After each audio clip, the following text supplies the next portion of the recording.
Hello and good day. Welcome to our video channel, God's Promises.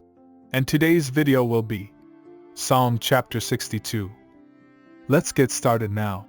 Psalm 62 is a psalm of trust and confidence in God. The psalmist expresses his faith in God as his rock and salvation, and he encourages others to do the same.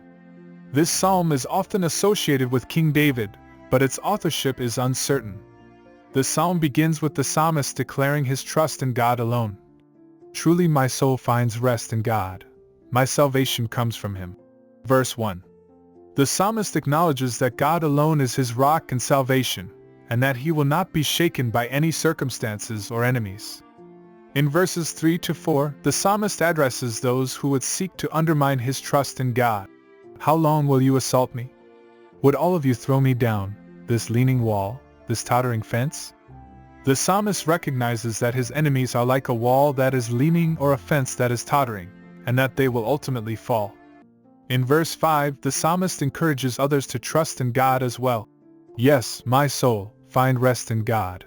My hope comes from Him. He reminds them that God alone is their rock and salvation, and that they should not put their trust in worldly things. The psalmist then reflects on God's character in verses 6 to 8. Truly He is my rock and my salvation. He is my fortress. I will not be shaken. My salvation and my honor depend on God. He is my mighty rock, my refuge. Trust in Him at all times, you people.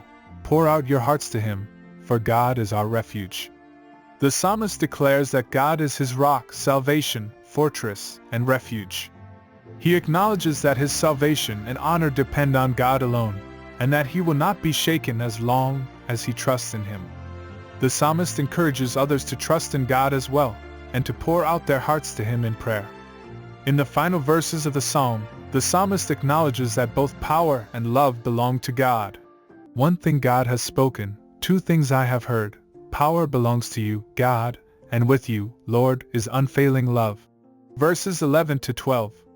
He recognizes that God is both powerful and loving, and that He will reward each person according to their deeds. The teaching application of this psalm is that we should put our trust in God alone, and not in worldly things. We should pour out our hearts to God in prayer, acknowledging His character as our rock, salvation, fortress, and refuge. We should also encourage others to trust in God, and to find rest in Him. Finally, we should recognize that both power and love belong to God, and that He will reward each person according to their deeds. Thank you for visiting us today. Please share with us your favorite Bible verse below in the comments section. Don't forget to like and subscribe. It really does help our channel grow. Looking forward to see you back here for our next video. Always take good care.